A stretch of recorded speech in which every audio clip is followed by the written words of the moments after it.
Hello aspirants, कैसे हो सब? तो स्वागत है अपने यूट्यूब चैनल पर। तो चलिए आज की ताज़ा खबरें देखते हैं। आज की ताज़ा खबरें। आज है 25 नवंबर। साकर से समृद्धि, महाराष्ट्र में तो पूरा बीजेपी चल रहा है। देख सकते हो आप यहाँ पर क्या है। न्यूज़ देखते हैं अभी। Islamabad lockdown as Imran supporters start machine marching to city. Hezbollah rocket hits near Tel Aviv after Israel's Beirut airstrike। ये तो वॉर ही चल रहा है अभी भी। Election commission takes charge. Torture killed accused of sorcery, Papua New Guinea cycle of violence. As Mayawati election छोड़ दीजिए, अभी बस हो गया। Adani power projects. Canada invokes direct indictment for Indians to skip pre-trial hearing. Lifted abysmally low. India slams developed world's finance deal at COP29 in Baku. Pressure with BJP. Sena for CM's post. Parliament reopens today.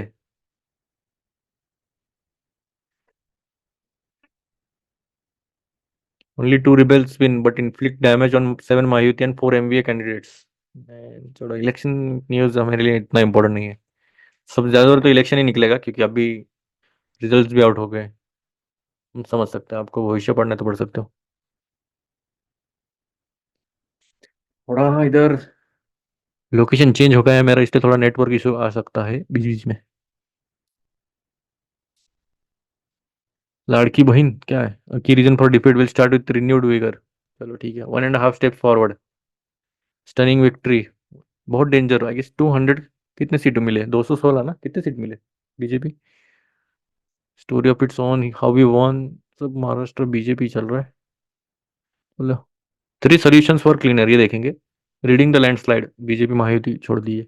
चलिए, clean air के लिए हमें क्या क्या solution मिल रहा है, हमने अभी तक प्रॉब्लम डिस्कस कर रहे थे अभी तक तो देखो, इधर ही दिया है better incentive for crop diversification. अभी क्रॉप डाइवर्सिफिकेशन का मतलब क्या रहता है?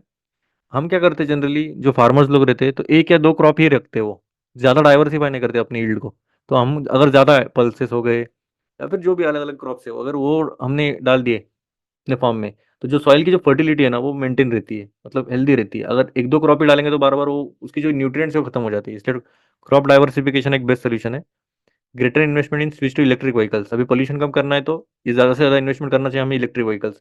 इस पर भी डाउट आता है क्योंकि जो इलेक्ट्रिक व्हीकल्स है उसको चार्ज करने के लिए हमें इलेक्ट्रिसिटी लगेगी, और जो इलेक्ट्रिसिटी हम जनरेट कर रहे हैं तो फिलहाल के लिए अभी इंडिया की बात की जाए तो पूरा कोल की इस पर ही हमारा चल रहा है। तो कोल से जितना पोल्यूशन निकल रहा है, इनडायरेक्टली हम पोल्यूशन ही कर रहे हैं। भले इधर से नहीं तो इधर से, ऐसे ऐसे कैसे भी करके हम कर ही रहे। पर अभी अगर वही, अगर जो इलेक्ट्रिसिटी आ रही है तो उसके अगर हमने रिन्यूएबल एनर्जी का यूज़ किया तो हो सकता है फिर कुछ बात बन सकती है। And innovative technologies are needed to address the pollution crisis in Delhi. That is this is a matter of serious क्या survival. Okay, obviously survival from plate to plough. ये एग्रीकल्चर का फ्रॉम प्लेट टू प्लाव देखते। For the last few years, almost every November, Delhi and its surrounding areas have become a gas chamber. With the air quality index crossing the 400 mark, it becomes difficult to even breathe. अभी आपको पता रहेगा ए की Y जो रहता है, artificially बोल रहा हूँ, एयर क्वालिटी इंडेक्स, जो हमारा एयर की क्या क्वालिटी है, ये जो एयर की क्वालिटी है उसमें कितने हार्मफुल केमिकल्स है, तो वो उसका जो क्राइटेरिया रहता है वो 400, मतलब जो एक मार्किंग किया है उन्होंने, हमने देखा था पिछले, अगर आपने न्यूज़पेपर का एनालिसिस नहीं देखा रहेगा तो पिछले आगे 2 क्या 3 दिन पहले का ही मैंने पूरा डिटेल में बताया कि ग्रेडेड एक्शन प्लान लिया था उन्होंने। तो उसमें पूरा एयर क्वालिटी इंडेक्स का उसका रेशियो बताया कि इतने, इसके बाद सीवियर है, आगे 400 के 500 के ऊपर सीवियर प्लस आता है। तो जितना ऊपर जाएगा वो नंबर, तो उतना डेंजरस रहता है हमारे लिए ब्रीथ करना। According to the University of Chicago's Air Quality Life Index report 2023, prolonged exposure to severe air pollution could reduce the life expectancy। अब हमारा जीना ऑलमोस्ट 12 साल कम कर सकता है अगर हम ज़्यादा पोल्यूशन में अगर सांस लेते हो तो। In the main time our elected leaders are busy in a blame game rather than finding a sustainable solution। तो वही प्रॉब्लम है ना, हम ब्लेम गेम ही ज़्यादा करते हैं, इसने ऐसा नहीं किया, इसने ऐसा नहीं किया, इसकी वजह से ऐसा हो रहा है। वो पॉलिटिक्स में उतना ही चलता रहता है ज़्यादातर तो सोल्यूशन के ऊपर कोई ध्यान नहीं देता। चलो देखते सोल्यूशन क्या बोलते हैं ये अभी ये आर्टिकल में। How can we fight this war against polluted air? First we need a credible diagnosis of the problem. पहले हमें प्रॉब्लम क्या है वही तो पता होना चाहिए ना, प्रॉब्लम पता नहीं और सीधा सोल्यूशन निकालने गए तो क्या बात ही नहीं होती है। Second we need appropriate policies and products to fight. फिर उसके हिसाब से हमें जो भी पॉलिसीज लगेगी, जो भी प्रोडक्ट्स लगेंगे उसको फाइट करने के लिए वो करना पड़ेगा। We know that as winter sets in the wind velocity slows down in the Himalayan shade and pollutants 2.5 hang in the air. अभी देखो, अभी हर एक स्टेटमेंट में समझाऊंगा क्योंकि बहुत इंपॉर्टेंट है ये। अभी जब ठंड आती है देखो, आपका जो एयर का जो मूवमेंट रहता है ना वो थोड़ा स्लो डाउन हो जाता है। अभी विंड की स्पीड समझो 10 किलोमीटर पर आवर से चल रही है, तो almost 5 kilometre 6 kilometre per hour से आती है। तो स्लो डाउन होने से जो जो पोल्यूटेड एयर है ना, तो ज्यादा चांसेस रहते हैं कि उधर ही रह जाए। और जो पीएम आर्टिकल है, मतलब पर्टिकुलेट मैटर जो है वो 2.5, तो वो सस्पेंडेड रहता है एयर में बहुत ज्यादा देर के लिए।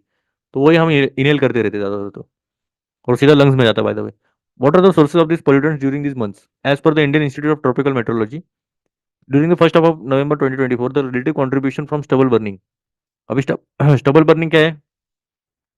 तो जनरली जो अपने खेतों में देखा रहेगा, एक फसल के बाद अभी जब गेहूं लगाना रहता है, तो उसके पहले जो भी स्ट्रॉ रहता है नीचे, जो भी काइंड ऑफ कचरा ही बोल सकते हैं, स्ट्रॉज बोलते हैं उसे, तो स्टबल बोलते हैं उसको, जो निकाला जाता है कि मैं भूल रहा हूँ अभी। तो वो अभी इतना कचरा रहता है कि जिनके छोटे जो खेत रहते हैं तो उनका तो ठीक है, पर जिनके बड़े बड़े खेत है तो उनको अभी वो निकाल के फिर से कुछ डालने का रहा। अभी गेहूं का बोइंग का सीजन है, तो फिर वो डालने के लिए उनको पूरा कचरा निकालने के लिए अगर गए तो इनके लिए टाइम स्पैन भी बहुत कम रहता है, 15 से 20 दिन ही मिलते हैं इनको। तो उसमें अगर उनको ये सब कवर करना है तो उतना टाइम ही नहीं है, तो वो क्या करते हैं, सीधा जला डालते हैं। तो इसके वजह से क्या होता है, ये जो धुआं आता है वो जनरली पंजाब और हरियाणा में देखा जाता है ज्यादातर। तो ये तो उसका जो धुआं है पूरा दिल्ली के ऊपर आ जाता है और दिल्ली पूरा सफोकेट हो जाता है। तो ये स्टबल बर्निंग का एक प्रॉब्लम था। इसके आगे हमें एयर पोल्यूशन के ऊपर देखना ही नहीं है ज्यादा, जो सोल्यूशन अगर बहुत ही इनोवेटिव लगा तभी हम पढ़ेंगे, इसलिए मैं डिटेलिंग में कर रहा हूँ। Peak at approximately 35.18% on November 1। इतना ज्यादा बढ़ गया था ये। This was followed by Delhi transport sector. अभी बस इतना ही रीजन है क्या? तो नहीं, ट्रांसपोर्ट सेक्टर भी उतना ही रिस्पॉन्सिबल है, कॉन्ट्रीब्यूटिंग अराउंड 19%। इसका परसेंटेज देखो 35, इसका ऑलमोस्ट हाफ परसेंटेज है। अदर सोर्सेज जो है पर्टिकुलर मैटर रेसिडेंशियल एरियाज से, इंडस्ट्रीज से, construction, road dust, other sources सब छोटे छोटा मिला के ऑलमोस्ट हो जाता है। एडिशनल 30-35% जो है कंट्रीब्यूशन न्यूबरिंग एरिया से आता है, जैसे कि गुरुग्राम, झज्जर, फरीदाबाद, गाजियाबाद, गौतम बुद्ध नगर, ये अलग अलग एरिया से आता है। मतलब अगर देखा जाए तो 70% जो है वो दिल्ली की वजह से आता है, और स्टबल बर्निंग प्लस। ठीक है। What policies and products can reduce this pollution? अभी क्या क्या पॉलिसीज करनी चाहिए? अभी अभी हमें पता है कि प्रॉब्लम क्या है। अभी यहाँ पर देख सकते हो आप, daily mean local and non local percent contribution to PM 2.5 Delhi first fortnight of November 2024। अभी देखो दिल्ली और रेसिडेंशियल एरिया का पूरा निकाला है इन्होंने। दिल्ली ट्रांसपोर्ट से कितना आ रहा है, ये ब्राउन में जो है वो दिल्ली के अदर सेक्टर है। रेड जो है स्टबल बर्निंग, देखो स्टबल बर्निंग का कंट्रीब्यूशन देखो काफी ज्यादा है, पर इतना ही नहीं है। ठीक है, बहुत बाकी भी रीजन है। तो अभी कौन से पॉलिसीज और प्रोडक्ट्स रिड्यूस कर सकते हैं ये pollution? Firstly, 1 to 1.5 million hectare of paddy cultivation in Punjab and Haryana need to be diversified to other crops. Kharif crop, अभी जो खरीफ क्रॉप और रबी क्रॉप पता है क्या रहता है?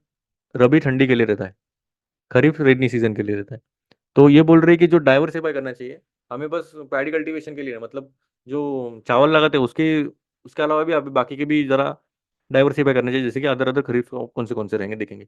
Pad is not native to this region. देखो चावल उधर उगाया नहीं जाता, उतना क्लाइमेट ही नहीं है सुटेबल, फिर भी हम उगाते हैं क्यों? एमएसपी है, एमएसपी पता रहेगा आपको।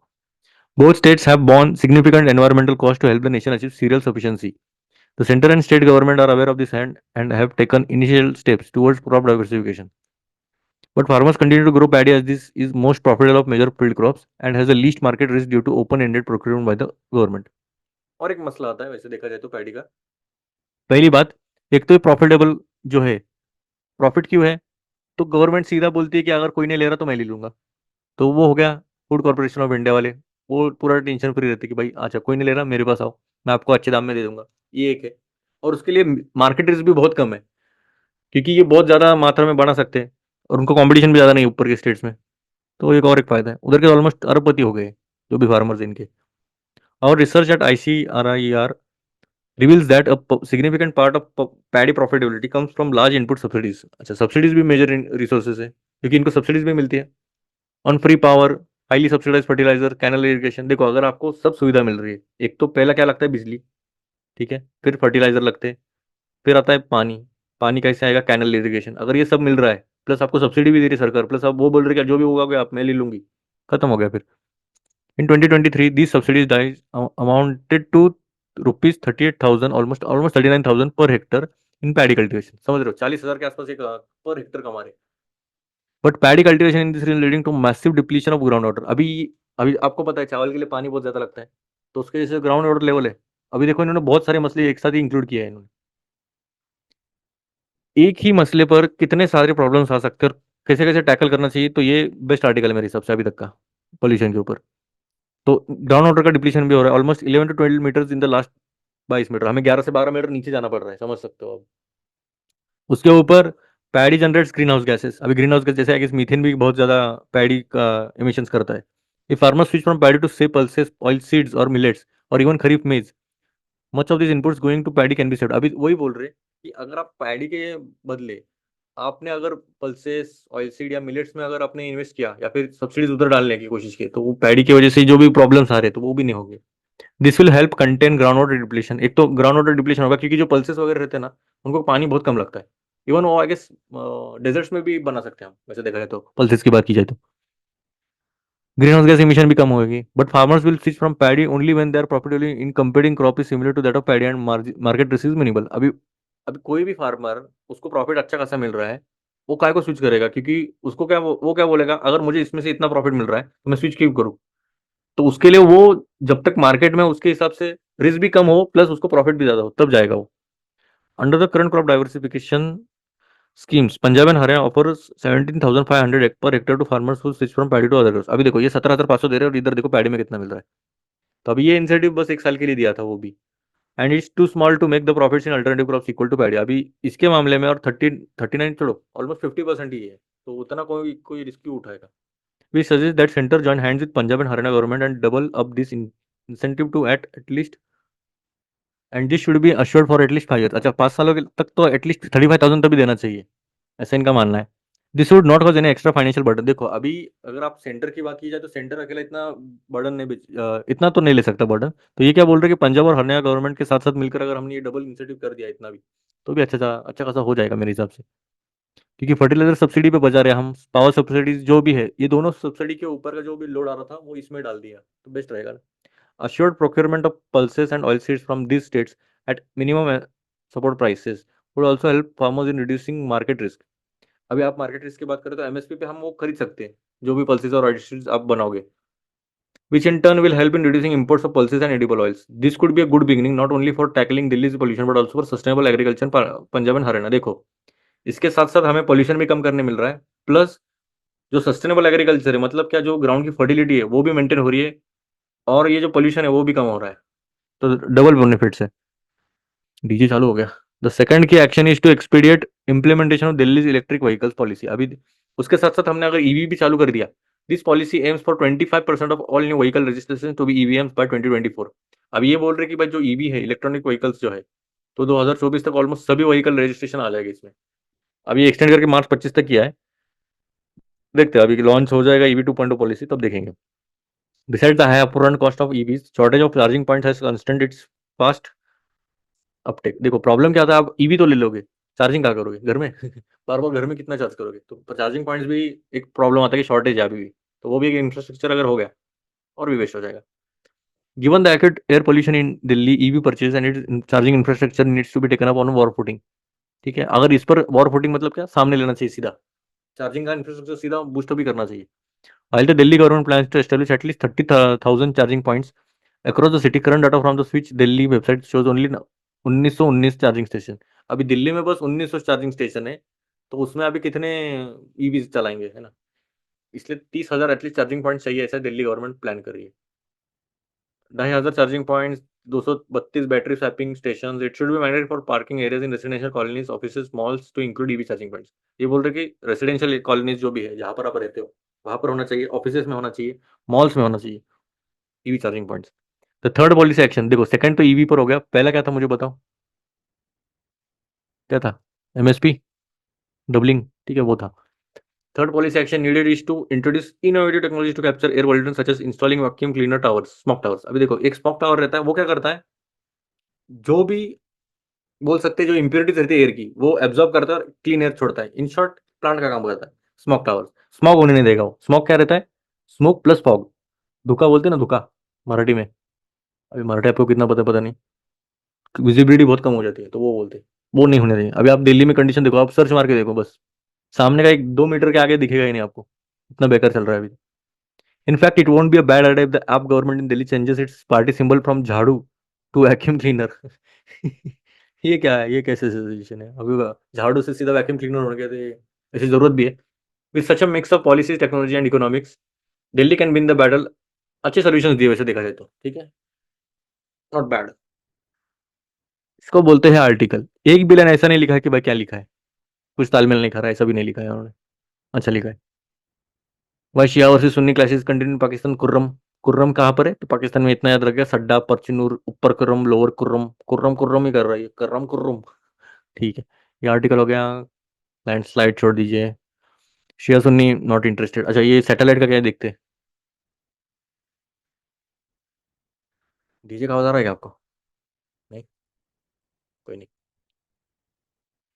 Y satellite space junk may be bad news for the environment.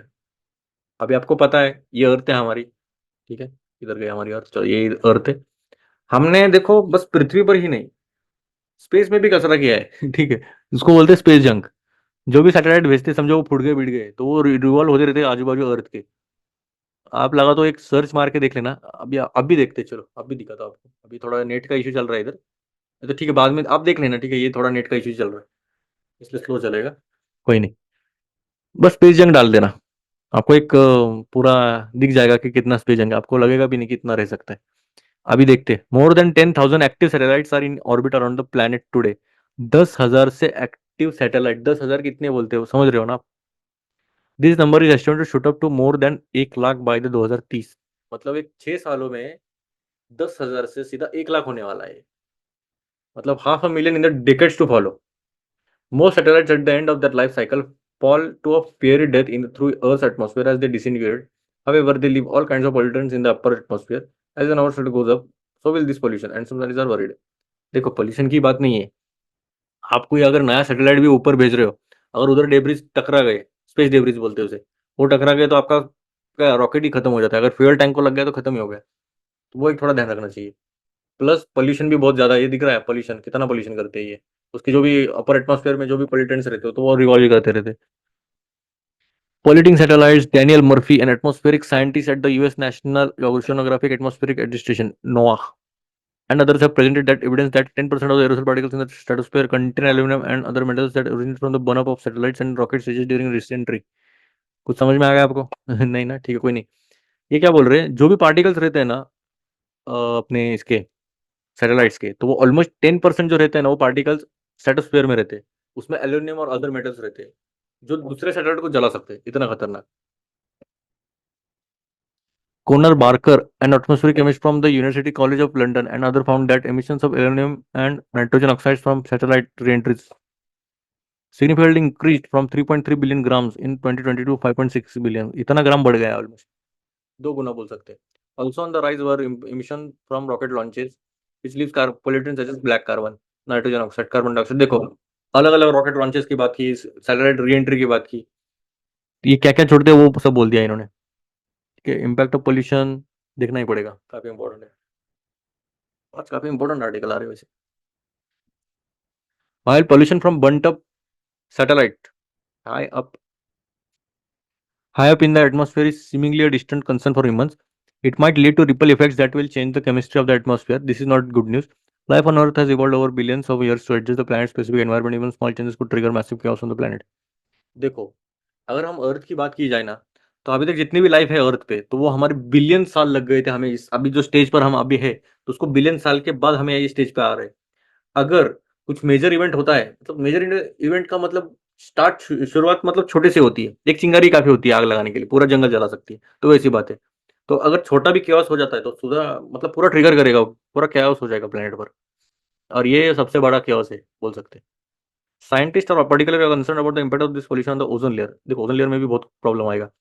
जो लेयर जो ऑब्जर्व करते हैं 99% of UV rays which would otherwise have harm living organism. अब अगर ओजोन लेयर नहीं रहता ना, अभी तक हम जिंदा ही नहीं रहते वैसे देखा जाए तो प्लांट्स, स्किन सब जल जाते, सबको कैंसर हो गया रहता स्किन का, फेस कार्ड भी बंद हो गए रहते। Aluminium oxide for instant is a non catalyst for ozone depletion. अभी एल्यूमिनियम ऑक्साइड जो है L2O3 आई गेस, भूल रहा हूँ मैं, अभी केमिस्ट्री बैकग्राउंड था, अभी एल्यूमिनियम ऑक्साइड मेरे हिसाब से L2O3 है, दो ही है वैकेंसी, छोड़ो। तो ये ओजोन डिप्लीशन का काम करता है। This would be a major new threat to the ozone layer, specially in the light of the success of the Montreal protocol 1987। अभी मॉन्ट्रियल प्रोटोकॉल जो था ओजोन डिप्लीशन के जो भी सब्सटेंसेस है ना उसको कम करना था, which banned production and emission। अच्छा, लिया है ozone destroying chemicals such as CFCs. CFCs क्या है? क्लोरोफ्लोरोकार्बन्स। जनरली जो हमारे फ्रिज में होता है वो रहते हैं सीएफसीज, तो वो बहुत हानिकारक रहते हैं ओजोन के लिए, तो वो जनरली बंद करना चाहिए हमने। अभी एचसीएफ से हमने चालू किया। और HCFC भले ओजोन नहीं डिप्लीट कर रहा है पर ये ग्लोबल वार्मिंग कर रहा है, तो वो एक प्रॉब्लम हो गया था। मतलब एक एक मुसीबत तो कम कर दिया, दूसरी मुसीबत छोड़ दिया इसने। Murphy also notes that many other ways in which spacecraft pollutants might impact the atmosphere composition. He told Science News. Soot emitted from rocket engines absorb solar energy, which can harm the atmosphere. Copper and other metals released during the incineration of spacecraft wiring and alloys are known to be powerful catalyst for chemical reactions in the atmosphere, among other things. अच्छा ठीक है, छोड़ दीजिए। मोटा मोटा तौर पर impact क्या हो रहा है, प्रॉब्लम क्या है ये बताया, सोल्यूशन तो ज़्यादा कुछ बताया नहीं इन्होंने। Treaty to tackle plastic pollution, अभी प्लास्टिक पोल्यूशन का डिस्कस किया है, अभी टैकल करने की बात कर रहे हैं अभी। आपको आवाज आ रहा है तो ठीक है, कोई बात नहीं, थोड़ा डिस्टर्बेंस चल जाएगा, मेरे सबसे नहीं आएगा क्योंकि ये फिल्टर है, काम करेगा पूरा। डीजे लगाया है पीछे। Ubiquitous today, plastic pollutes the environment and contributes to climate change. This is why a global treaty to regulate plastic pollution is really needed, but multiple obstacles stand in the way. तो समझ में आ गया। देखो plastic जो है वो pollute कर रहा है एनवायरनमेंट को और क्लाइमेट चेंज के लिए भी कंट्रीब्यूशन कर रहा है ये। देख सकते हो प्लास्टिक का, देख सकते हो आप कितना, मतलब हम कितना यूज कर रहे हैं, अभी भी आप देख सकते हो आपके घर में कितना प्लास्टिक रहेगा, देख सकते हो। तो इसलिए ये क्या बोल रहे हैं कि ग्लोबल ट्रीटी होनी चाहिए थी, इंटरनेशनल लेवल पे, मतलब ग्लोबल लेवल पे एक ट्रीटी होनी चाहिए जाकि जो रेगुलेट करे प्लास्टिक का प्रोडक्शन। तो देखते हैं अभी ये क्या बोलते हैं।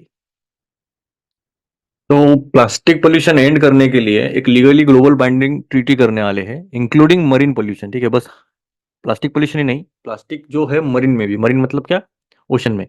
This is the fifth and final round of talk since 2022 when the UN environmental assembly UNEA agreed to develop such a treaty by the end of 2024। मतलब दिसंबर तक आते आते एक ट्रीटी हो जाएगी फाइनलाइज।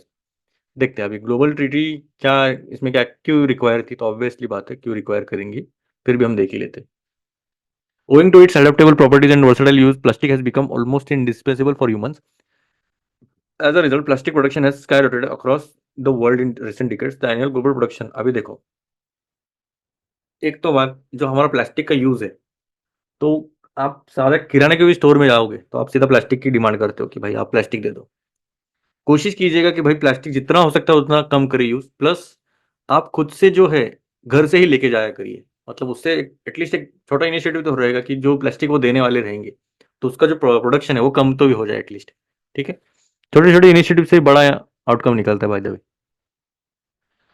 अभी हम रोज जो है उस कोर्स में तो हम डेली 5 पेजेस कर रहे हैं, तो हमने अभी 120 पेजेस करने, तो आप मुझे बताओ कितने दिन में हो गया रहेगा हमारा। और कभी कभी 7 पेजेस भी हो गए, कभी कभी 6 पेजेस भी हो गए, 5 के नीचे तो गए नहीं हम।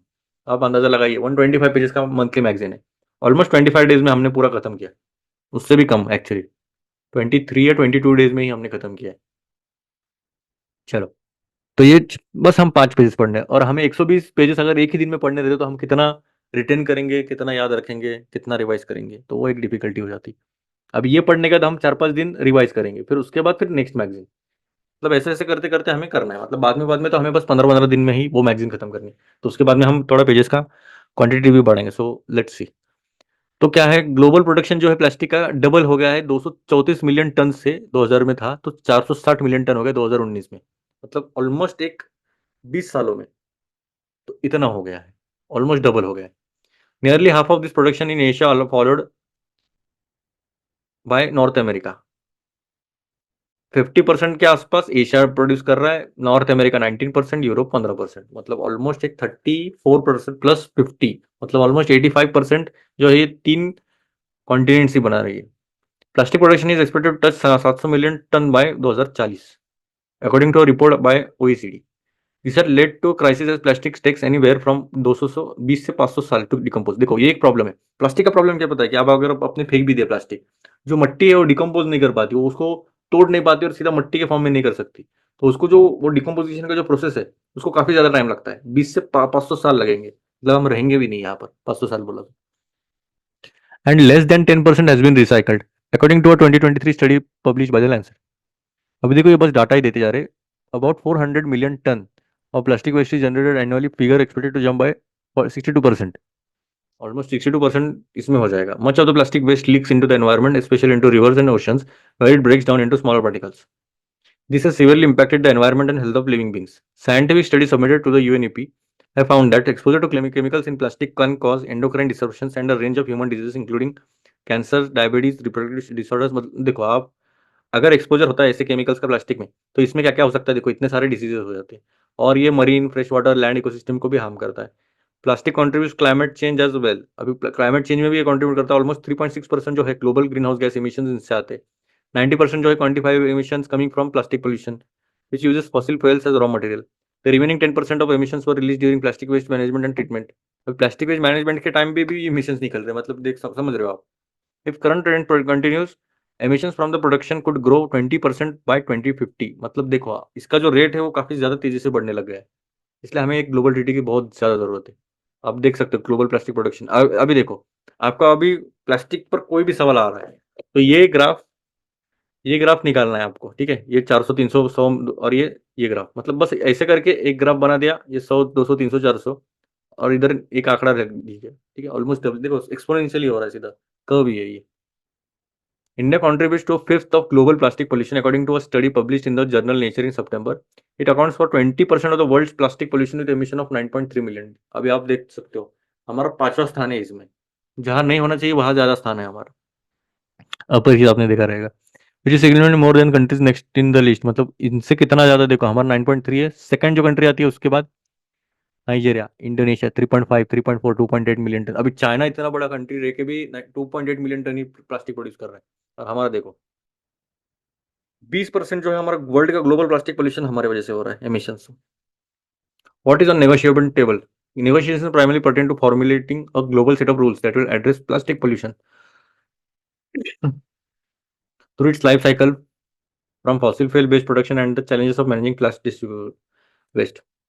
The final rules may also ban particular types of plastic products and chemical additives used in plastics and set legally binding targets for recycling and recycled content used in consumer goods. अभी देखो इसमें क्या करने वाले हैं हम अभी। तो पहली बात, जो ग्लोबल एक सेट ऑफ रूल्स रहेगा, वो क्या एड्रेस करेंगे? जो प्लास्टिक का पोल्यूशन होता है, मतलब क्या, उसकी जो पूरी लाइफ साइकिल रहती है, मतलब प्रोडक्शन से लेके डिस्पोजेबल तक पूरा, उसमें जो भी चैलेंजेस आएंगे वो पूरा एड्रेस करेंगे, प्लस उसका वेस्ट भी। फिर जो पर्टिकुलर टाइप ऑफ प्लास्टिक रहते हैं, कितने के रहते हैं, 6 10 5 तो वो अलग अलग टाइप के plastic, plastic products, chemical additives जो प्लास्टिक में यूज किए जाते हैं, और एक लीगली बाइंडिंग टारगेट्स कर रखेंगे ताकि वो रिसाइकल हो जाए, और जो रिसाइकल कंटेंट है वो कंज्यूमर गुड्स में कन्वर्ट हो जाए, मतलब उसमें यूज किया जाए। There will be talks on just transition for workers and those persons and communities whose livelihoods would be affected by the elimination of certain items and the move away from plastic production. However, countries have been unable to converge on these crucial agenda items and there have been large variance in the position taken by them. अभी देखते हैं इतना क्या क्या initiatives लेते हैं ये।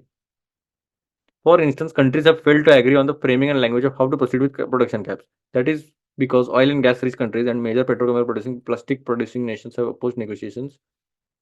Caps मतलब क्या, एक लिमिट रहनी चाहिए कि कितना प्रोडक्शन होना चाहिए, पर इसमें प्रॉब्लम क्या आ रहा है, जो ऑयल और गैस रिच कंट्रीज है ना, तो वो बोल रहे हैं कि भाई नहीं, हमारा जो धंधा है वो खत्म हो जाएगा।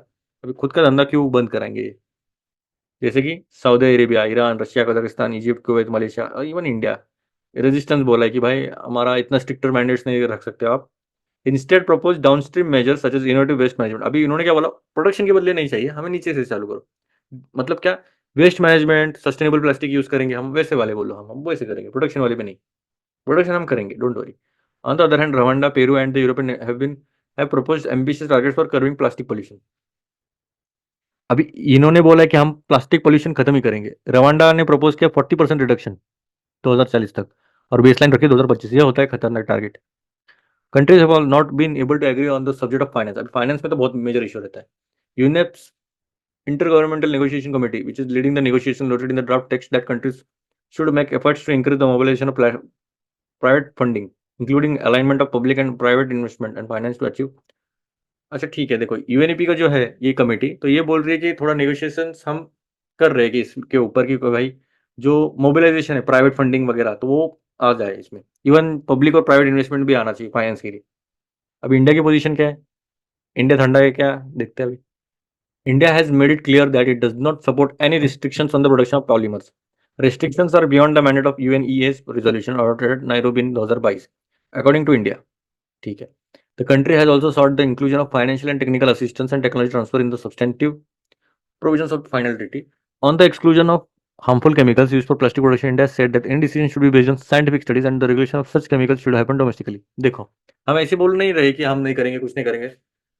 तो हमें जो है, जो प्लास्टिक प्रोडक्शन के जो भी हार्मफुल केमिकल्स है, तो वो हमें डिसीजन लेना चाहिए कि भाई साइंटिफिक स्टडी करके, ना कि कुछ भी जो डोमेस्टिकली रेगुलेट हो सके। इंडिया बैंड, अभी इंडिया ने भी बहुत सारे इनिशिएटिव लिए, जैसे कि सिंगल यूज प्लास्टिक जो है हमने बंद ही किया 2022 में, तो जो 19 कैटेगरी कवर कर रहे थे। However, the country has said that decision on the issue of including certain plastic items for phase out in the final treaty should be pragmatic or scientific safe waste management. The country wants a mechanism to be established to assess infrastructural requirements. India has said that there must also be an assessment of the financial resources needed for waste management. वही फलाना ढिमका बात वाली, भाई हमें waste management की जरूरत है, financial resource की जरूरत है, एडिक्वेट टाइम होना चाहिए, प्रिडिक्टेबल फाइनेंशियल रिसोर्सेज होनी चाहिए। काफी बड़े बड़े आर्टिकल थे आज। और कुछ है क्या? ये दो तो काफी इंपॉर्टेंट थे वैसे देखा जाए तो। ये भी काफी इंपॉर्टेंट था। पॉल्यूशन एनवायरनमेंट के रिगार्डिंग ये तो काफी इंपॉर्टेंट चैप्टर्स थे, बाकी तो नीचे से तो हम आ गए थे, ऊपर देखते हैं अभी। It may be another 12 months before it sits.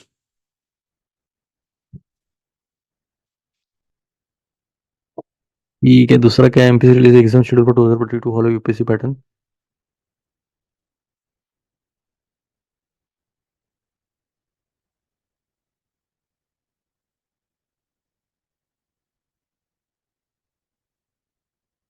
अच्छा, हॉल टिकट्स इशू हो गए हैं एमपीएससी के, डाउनलोड कर सकते हो आप एग्जाम के लिए।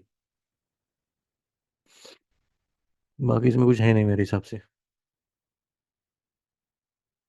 चलिए फिर मिलते हैं, तब तक के लिए जय हिंद।